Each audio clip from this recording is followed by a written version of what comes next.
Today on LawNext, an interview about generative AI and more with the two people responsible for product development at the case management company Filevine. At its recent customer conference in Salt Lake City, called Lex Summit, Filevine unveiled a number of product releases and updates. Among them were several products driven by generative AI, including one unlike anything I've seen before, Depo Copilot, which both transcribes and analyzes depositions in real time, helping guide the lawyer in conducting the examination. In a blog post I wrote about it, I referred to it as like having a guardian angel on your shoulder during the deposition. I was there at the summit, and I had the opportunity while I was there to sit down for an interview with the company's two executives who oversee products, Michael Anderson, Chief Product Officer, and Alex McLaughlin, Vice President of Product. In this interview, we talk about these new AI products and more. I'm Bob Ambrogi, and you're listening to LawNext, the podcast that features the innovators and entrepreneurs who are driving what's next in law. Before we get to that interview, please take this moment to learn about the sponsors whose generosity helps keep this podcast going. Spend more of your time on billable work and not on repetitive administrative tasks.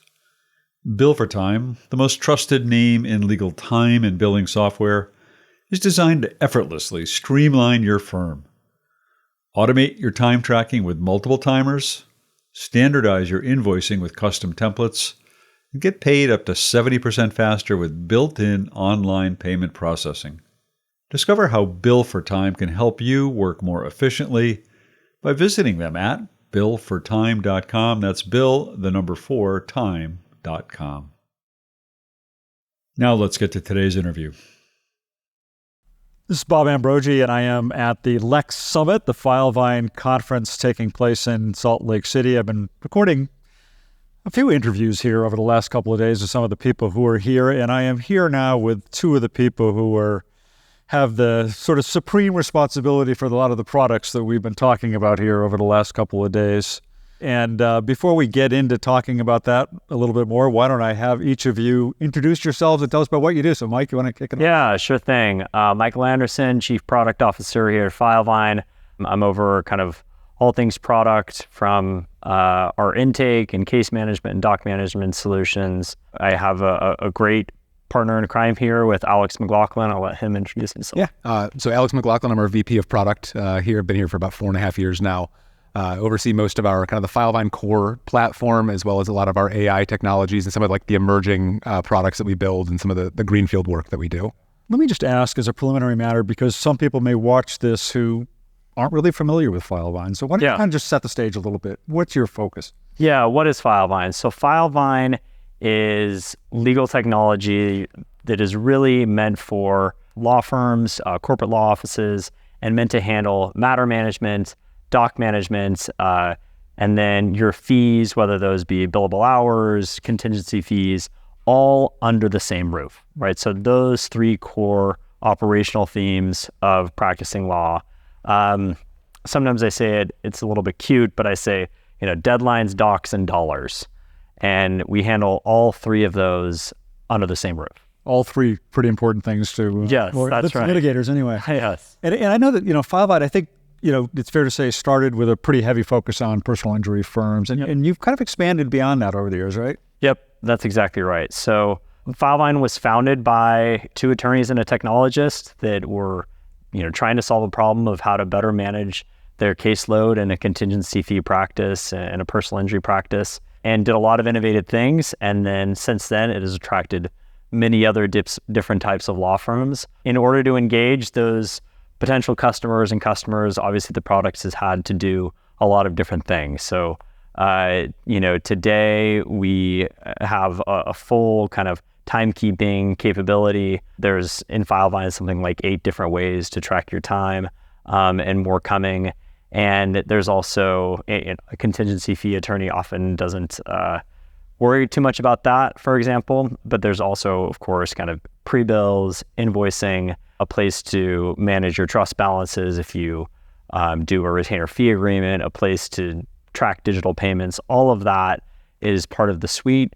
as well as just robust doc management, things like the ability to do complex drill down document searches across all of your matters to kind of have a document-centric view of your world inside of Filevine. All of that is just the part of the product journey as we've continued to engage more and more customers in legal. What's the right size firm for Filevine? Yeah, we really try to engage with law firms of many different sizes. We have law firms or legal or in-house legal organizations who are, maybe 1,000 people inside that organization. And we have folks that are, maybe it's just an attorney and a secretary or paralegal. So down to something that's really small. Yeah, I think you've got a couple hundred solos in there, and then you've got dozens or maybe even hundreds now of triple digits. Yeah. I did not know you had any solos. That's interesting. Yeah, we do have some. Yeah. So obviously, as I said earlier, this is a customer conference, a user conference, a lot of talk, a lot of focus on the products. You gave a hour and a half, 2 hour presentation yesterday going through all the new features and new developments, somewhere between 8 and 9, depending on who you believe, or 10, I guess. Yeah, that's right. The CEO said 8, you said 9, and then I think you threw one on. But, we'll talk about some of the specifics, but overall, what are you kind of most excited about this year in terms of the product rollouts? I think as this being a user conference, I think you have 2 big takeaways. One, I hope that attendees and then pretty much anybody in our user community, as they see these items come out this week and over the course of this month, that they feel heard of, things that they've wanted our product to do or things that they maybe did outside of our product they can now do inside. So one, I think the most important thing is that customers feel heard, feel like we're responsive. 2, I would hope that the other big takeaway is that Filevine is innovating in ways that we didn't even think about before. And Bob, you and I were talking about this before with the product. Alex got on the stage to present with this Depo Copilot, this deposition Copilot product. Right? I think that product is a big headline, not only because I think it does something really novel and interesting that has not been done before, but we also hope it signals to customers and prospective customers that we will continue to not only, make you happy in what you're using today, but kind of open up new possibilities as well. And I want to talk about Depo Copilot. Before I do that, Alex, let me just kind of ask you a similar question in terms of sort of overall, in terms of the products announced this year, rolled out this year. What's the theme for you? What are you most excited about this year? Yeah, I think it's a combination of things. So I actually used to be a Filevine user before I came to Filevine. Oh, is that right? And so, I first started working here on some of our document management tooling. So seeing doc thumbnails, as small of a thing as it may be, has been a long request for our user base, something that I would have loved when I was using the product personally, alongside the permissions enhancements that we've released. Really things that have been longtime customer needs and asks that we've been able to deliver now, and we're really excited to. But I'm thrilled with our new AI offerings that we're doing, what it allows us to do for the legal market, really enhancing the efficiency, making attorneys better, making their staff better at what they do by augmenting it, not trying to replace, but make them better, more accurate, more efficient. Really gets me excited. Since you mentioned it, why don't you explain what doc thumbnails was? Yeah, so absolutely. Doc thumbnails, instead of having a list of files in a file folder, you'll have a small preview of what that image is. So, for anybody who's worked in a law firm or dealt with legal documents, super common to get this dump of documents from opposing counsel in. And it is really cleverly named img0001.jpg, img0002.jpg. And you have no idea what you're looking for. You just have this big folder.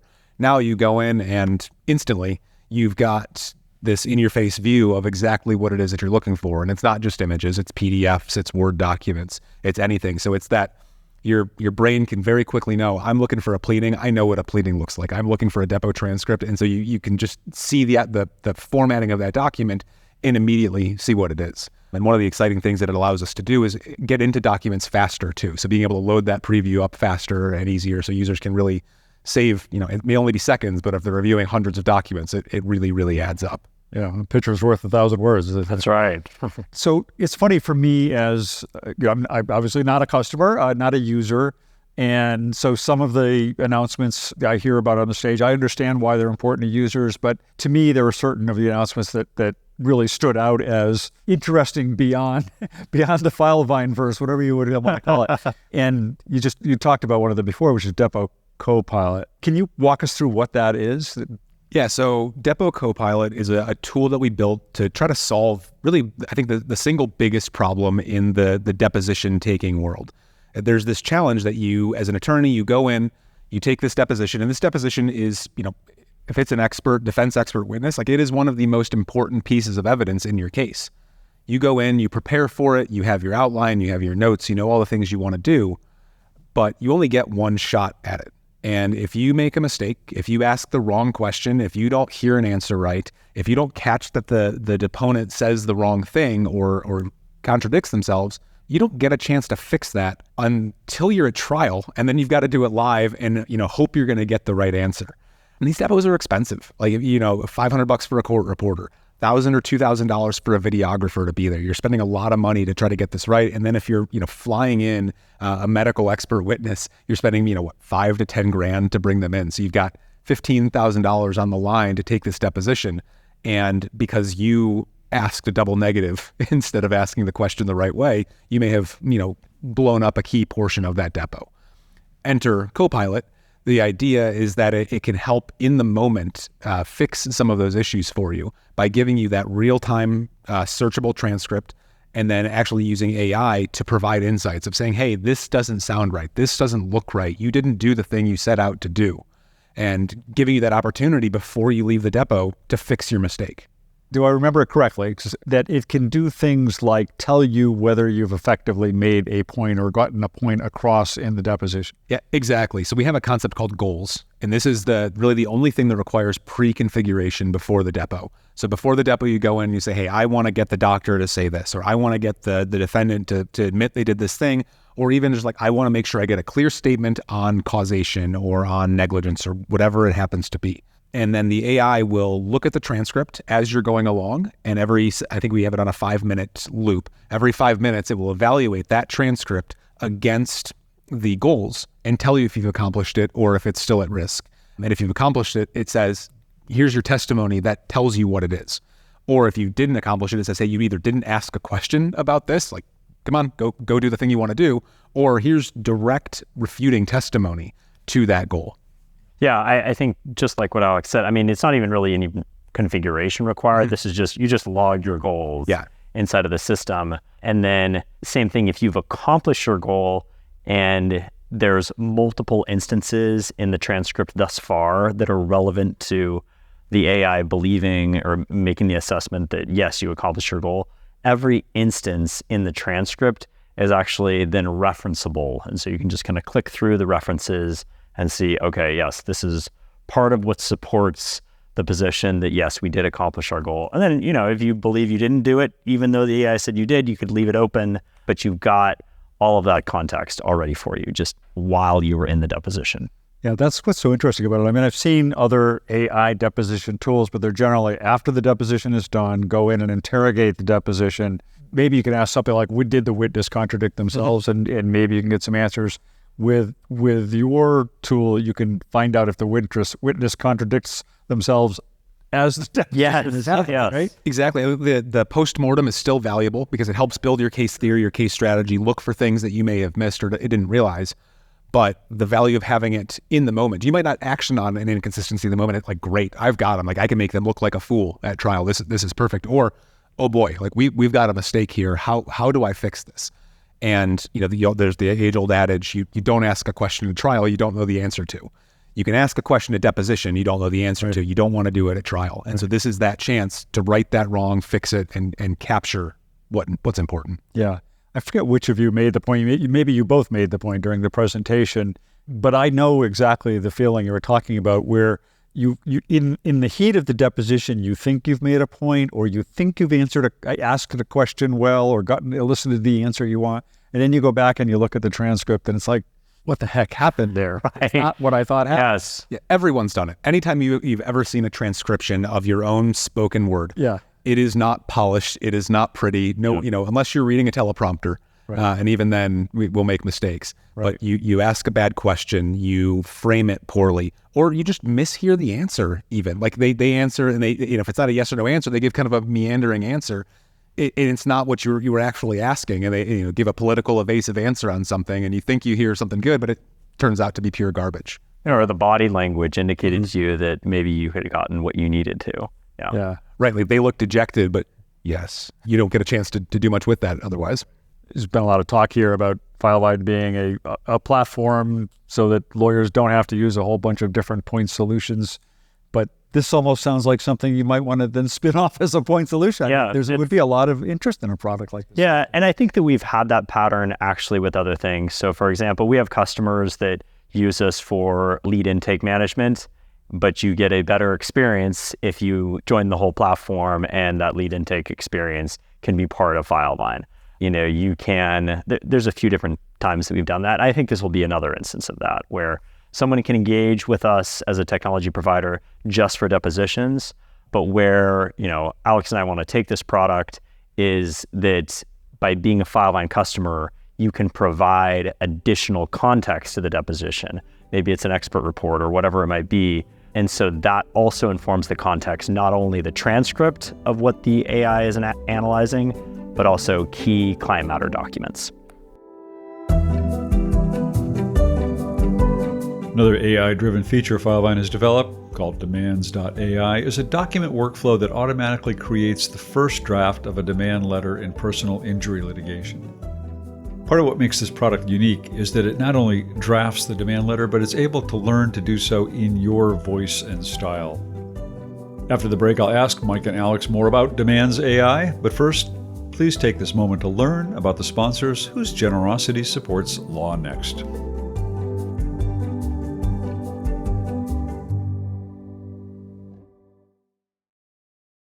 Capture revenue you might otherwise lose by accurately tracking your time, anytime, anyplace. Bill for Time is the most trusted name in legal time and billing software, helping smart firms of all sizes streamline their processes. Bill for Time allows you to easily track time, automate billing, create and share documents, and process online payments, all from one centralized location. Visit billfortime.com today to learn how you can take your practice to the next level. That's Bill, the number 4, time.com. Welcome back to LawNext. This is Bob Ambrogi, and by the way, we are very appreciative of the sponsors who support this podcast, such as those you just heard during the break. If you'd like to learn how you can become one of them, just reach out to us. We can send you a full media kit with all the information you need.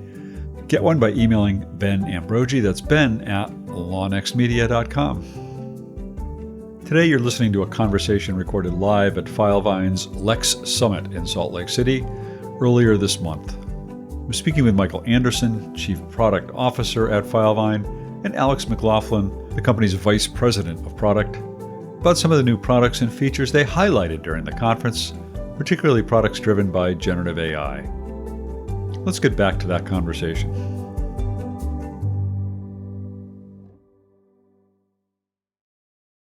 We could talk about this for a long time, but I wanted to also talk about another AI-driven product that you talked about was this demand letter generator, essentially. Yeah. I forget what the name of it was exactly, but could you describe that or talk about that a little bit? Yeah, so this would be Demands.ai, and Filevine has, there's a lot to talk about here, but first thing is that Filevine has the ability in kind of a cloud-to-cloud basis from a document assembly perspective to pull data from the system and put it in a new cloud-based document, right? The benefit of that is that because it's cloud-based, it's modularized, you can provide to that document a whole bunch of client matter context that is kind of sitting in the background that document can then not only just reference from like an automated merge situation, but reference for the purpose of AI analysis that then drafts what you want in this demand letter. And what was talked about in the product keynote on a main stage was also the ability to feed that tool examples of demand letters that the firm has produced in the past, right? These could be ones that were maybe built from a boilerplate. They're like, oh, this one was really good. And that forms part of the context that the AI is working with to then produce clause by clause each of the various sections. So, it happens very transparently in front of you. I think that in the world of AI drafting, I think there's kind of like the tale of two fast food restaurants. There's fast food restaurants out there that you go, and up until the service window, it's actually all windows. And you can see exactly what's going on, how they're putting your burger together and your fries. And then you get to the service window and like, oh, well, I just saw the entire thing happen in front of me, and I get it. And there's others that it's all a big brick wall and you don't see anything until you get the final delivery of the burger. And our approach here is that we want to empower the legal professional, the paralegal that's putting this together, the attorney that's putting this together, and you just see the tools doing it in real time. And then, when when the output has been delivered by the AI, and then you can do your expert overlay, a tweak here, a tweak there. But honestly, because those historical examples are loaded in as part of that context, along with the client matter data, right? You don't have to do a whole lot. The exciting thing too is how fast and easy it is. It is, a series of clicks. The longest portion of it is selecting the records that you want. If you have a client with an extensive medical history, you want to ensure you're bringing in the right data. You don't necessarily want to send everything in because you don't care about that skiing accident they had that they broke their arm. It's a whole different injury. So it takes the time to find the right information. Again, a few seconds, but then you've got a drafted demand in less than a minute in almost every instance. And you see it build piecemeal as you go, and really it feels like your document. Yeah. Well, that's what struck me again is the magic of it is the ability to do it at your own voice, your own style. I know I've seen at least one other. There's probably some others out there that'll do AI generated demand letters. The ability to put it in your voice, I think, is really critical. Let me ask you. I mean, we only have so much time to talk here, and what else kind of jumped out at you? I mean, obviously, you're probably thrilled about all of it, but what else would you like to highlight? Yeah, I think one of the things that it's a hard conceptual topic to understand was this topic of data mapping that we released. And this is the idea of taking a document, extracting a series of information programmatically, and inserting it into a field. This is work that is being done all day, every day by users. We're now able to have it done automatically for them. It creates the data, it puts it in the right place.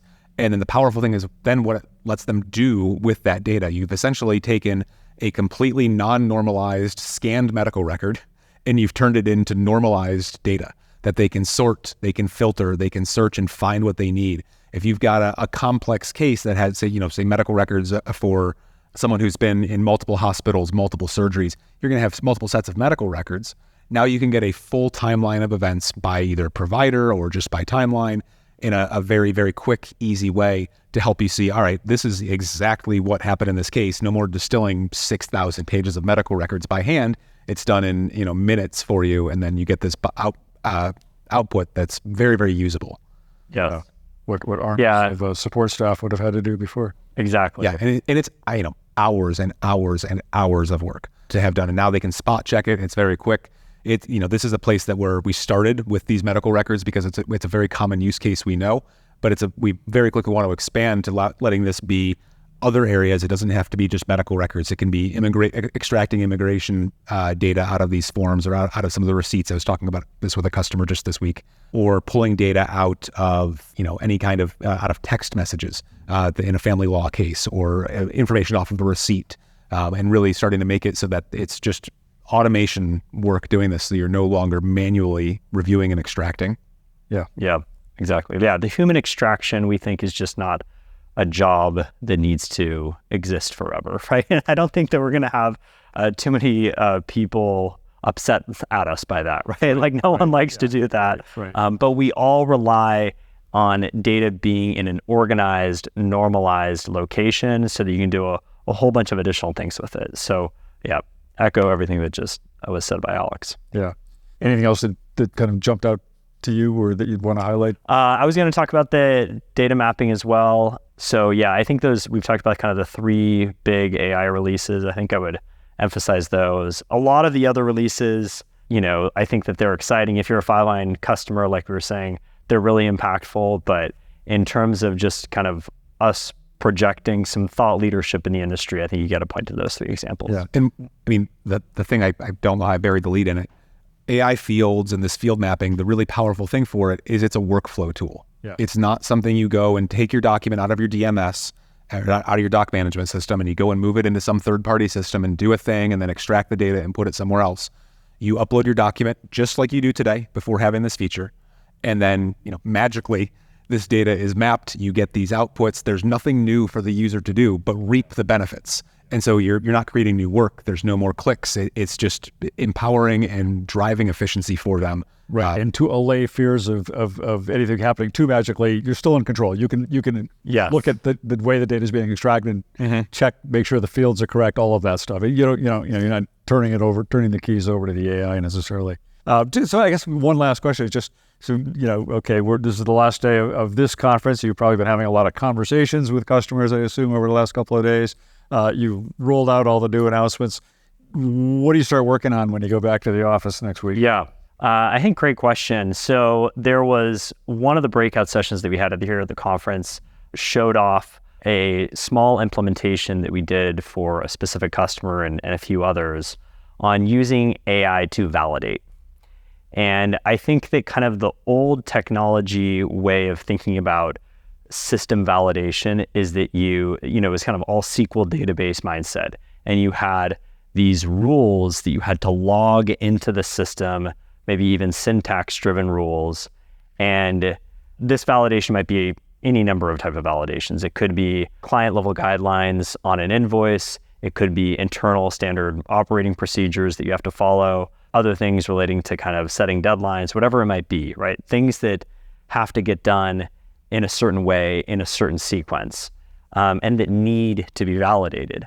We think AI and RAG AI in particular is really well suited to handle these validation type of problems in a way that is even better than kind of the old way in the past of having an IT person go put in the rule set into the system and then have that rule set be validated, right? What I think people want is okay, give me the SOP of the law firm or give me the client guidelines book for timekeepers and just let the AI decide if I make a time entry that's not compliant with whatever that book says. And so I think that that's a really kind of interesting space for us to go into, is really just putting those initial forays into validation on Hyperdrive. So I think that's one area that we're interested in. All right. I think continuing to further embed AI into our doc management platform. I think gone are going to be the days of user-defined document profiles, of having to manually say, this is a pleading, this is a correspondence, this is what it is, and all of that tracking. And I think the amount of information that we can glean on document ingestion to provide for users for sort, search, filter is so powerful. And it's an area that we're excited to really improve that space to surface documents and pull them out of the millions and millions of docs that are out there. Yeah. Well, Alex and Mike, thanks so much for thank you, Bob, bringing me up to speed and bringing your listeners up to speed on everything you've been working on. Awesome. Thank you. Good. Thanks. Congratulations. Yep.